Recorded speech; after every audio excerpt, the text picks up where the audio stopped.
Digestion इन cockroach में। तो हम ये जानते हैं कि कॉकरोच एक आर्थ्रोपोड्स है और आर्थ्रोपोड्स में तकरीबन डाइजेशन कुछ इसी तरीके से होती है लाइक जैसे कॉकरोच के अंदर आज हम डिस्कस करेंगे। फर्स्ट ऑफ ऑल तो हमें ये पता होना चाहिए जी कॉकरोच का जो डाइजेस्टिव सिस्टम है ये सैक लाइक है या ट्यूब्यूलर।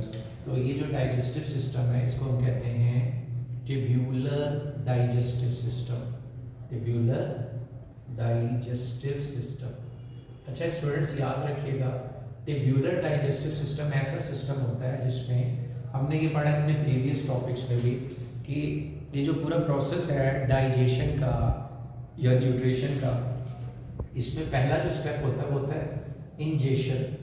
और इंजेशन का मतलब है खाने को कैरी करना, अंदर लेकर जाना। और आखिरी जो स्टेप होता है वो है इजेशन। और इजेशन मीन्स टू से खाने को बॉडी से बाहर निकालना। तो खाने को अंदर लेके जाने के लिए माउथ ये यूज़ करते हैं और खाने को बाहर निकालने के लिए यूज़ करते हैं एनस। तो क्योंकि दोनों प्रोसेस के लिए सेपरेट स्ट्रक्चर है इसलिए ये ट्यूब्यूलर है। हमने लास्ट टाइम पढ़ा था हाइड्रा में जो सैक लाइक होता है, सैक लाइक का मतलब ये हुआ एक ऐसा डाइजेस्टिव सिस्टम जिसके अंदर फॉर इंजेशन एंड इजेशन यानी खाने को अंदर लेके जाने और खाने को बॉडी से एलिमिनेट जो वेस्टेज को निकालने के लिए जो सिस्टम होंगे वो एक ही होंगे, वो सैक लाइक। अच्छा कॉकरोच का डाइजेस्टिव सिस्टम हम डिस्कस कर रहे हैं प्रैक्टिकली, बड़ा ही इंपॉर्टेंट टॉपिक है। जब हम कॉकरोच के डाइजेस्टिव सिस्टम की बात करते हैं तो हमने इसे 3 पोर्शन में डिवाइड कर दिया है। पहला जो इसका पोर्शन है वो कंसिस्ट करता है माउथ, स्लाइवरी ग्लैंड, क्रोप्स, ठीक है जी, और गिजर्ड। तो इसको हम कहते हैं जी first is the forgot. So there forgot पहला जो है हमारे पास पोर्शन फोरगट है। अच्छा जी फोरगट के बाद फिर हमारे पास नेक्स्ट जो आ जाता है, यहाँ से स्ट्रक्चर स्टार्ट हो जाता है जिसको हम मेसेंटेरॉन कहेंगे, हैप्टिक सीके कहेंगे। ये जो स्ट्रक्चर है मेसेंटेरॉन और हैप्टिक सीके इसको हम कहेंगे हाइंडगट या हाइंडगट को रिप्रेजेंट कर रहा है। और मेसेंटेरॉन से onward ileum, colon and rectum इसको हम कहेंगे मिडगट। सॉरी जो ये स्ट्रक्चर है इसको हमने मिडगट कहते हैं। और ये जो मैंने बताया ileum, colon and rectum that is called hindgut. तो हाइंडगट जो है लास्ट वन। अब देखिए किस तरीके से खाने को कैरी करते हैं स्टेप बाय स्टेप। सबसे पहले खाने को इंजेस्ट करना, अंदर लेकर जाना।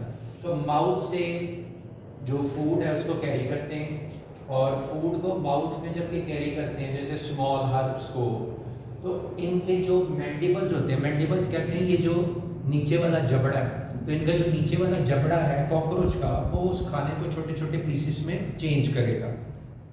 तो खाना छोटे छोटे पीसेस में टूटेगा। अब सलाइवरी ग्लैंड से ये रिलीज करते हैं सलाइवा। तो सलाइवा और वो जो फूड है वो रिएक्ट करते हैं आपस में और यहाँ पर एक पार्शियल डाइजेशन होती है किस चीज़ की, स्टार्च की। तो जो उस खाने में मौजूद स्टार्च है उसकी पार्शियल डाइजेशन होगी क्योंकि सलाइवा में इस तरह के सलाइवरी माइलेज हैं, वो उस खाने में मौजूद स्टार्च को पार्शियली डाइजेस्ट करेंगे। तो खाना जो है वो अब पार्शियली डाइजेस्ट हो जाएगा माउथ में और यहाँ से स्टार्ट होगा process of then goes to this sac. इस सैक को कहते हैं क्रोप्स। तो यहाँ खाना आपके स्टोर हो गया है, तो क्रोप्स ने खाने को स्टोर किया है, ये स्टोरेज एरिया है। तो खाना यहाँ पर स्टोर हो गया। अच्छा स्टोरेज के बाद फिर ये बिट बाय बिट यानी वक्फे वक्फे से थोड़ा थोड़ा यहाँ से खाना जाएगा bit by bit goes to this tube, last tube जो थोड़ी सी एक बड़ी ट्यूब है इसको हम गिजर्ड कहते हैं। और यहाँ पर खाना फिर आएगा और इधर से खाना then goes to onward the stomach. फिर यहाँ से खाना जाएगा स्टमक में और यहाँ से खाना लीव करेगा गिजर्ड से स्टमक में और स्टमक को हम कहते हैं मेसेंटेरॉन। तो इनके स्टमक को हम मेसेंटेरॉन स्टमक भी कहते हैं। तो मेसेंटेरॉन स्टमक में अब वो जो फूड है वो आ गई है और जो मेसेंटेरॉन स्टमक है इसकी साइडों पर इस तरह छोटी छोटी ट्यूब्स हैं, ब्लाइंड ट्यूब्स हैं। उन ब्लाइंड ट्यूब्स को हम कहते हैं हैप्टिक सीके। तो जो मेसेंटेरॉन की जो इंटरनल बॉडी है, इंटरनल वॉल है और हैप्टिक सीके ये भी एंजाइम्स खारिज करते हैं। तो फिर मिड गट के अंदर जब हम देखते हैं, मिड गट में मेसेंटेरॉन प्लस हेप्टिक सीके ये मिलकर डाइजेशन करेंगे और यहाँ पर भी क्या होंगे जी, एंजाइम।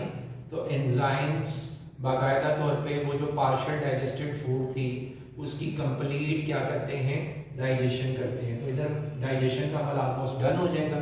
फिर उसके बाद मेसेंटेरॉन से फूड मूव करेगी through the hind gut area. Hind gut में इलियम में खाना इनका एब्जॉर्ब हो जाएगा, जो यूजफुल पार्टिकल हैं डाइजेस्ट होने के बाद वो एब्जॉर्ब हो गए, और जो बच गए वो जाएंगे कॉलन से होते हुए रेक्टम में।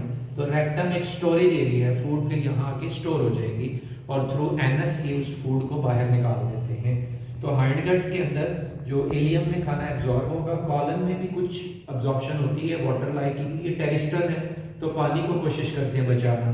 तो रेक्टम में फाइनली पार्शियल जो अनडाइजेस्टेड फूड है, अनडाइजेस्टेड फूड वो फिर मूव करेगी from rectum to onward, rectum में स्टोर होगी और एनएस के जरिए इसे अपने बॉडी से एलिमिनेट करते हैं, निकाल देते हैं। अच्छा, यहाँ मैंने ये छोटे छोटे से स्ट्रक्चर शो किए हैं जो कि इनके हाइंड गट के साथ एसोसिएट हैं, दैट इज कॉल्ड मेल्पिजियन ट्यूब्स। और ये आगे आप सेकंड ईयर में भी पढ़ोगे। इनका काम ये होता है, देखिए ये आर्थ्रोपोड्स जो हैं ये टेरिस्टल एरिया में रहते हैं, तो ये पानी को बचाना चाहते हैं। तो इसके लिए ये करते ही हैं कि ये अपने जो यूरिनरी सिस्टम को एसोसिएट कर देते हैं विद डाइजेस्टिव सिस्टम के साथ। तो इससे इन्हें बेनिफिट ये होता है कि यूरिनरी सिस्टम को डाइजेस्टिव सिस्टम के साथ एसोसिएट अगर कर दिया तो इट्स मीन्स टू से कि जो पानी है उसको ये कंजर्व कर लेते हैं, बचा लेते हैं। तो जी कॉकरोच का डाइजेस्टिव सिस्टम आज हमने डिस्कस किए। इसकी डायग्राम, लेबलिंग और एक्सप्लेनेशन आपको आनी चाहिए for board point of view से।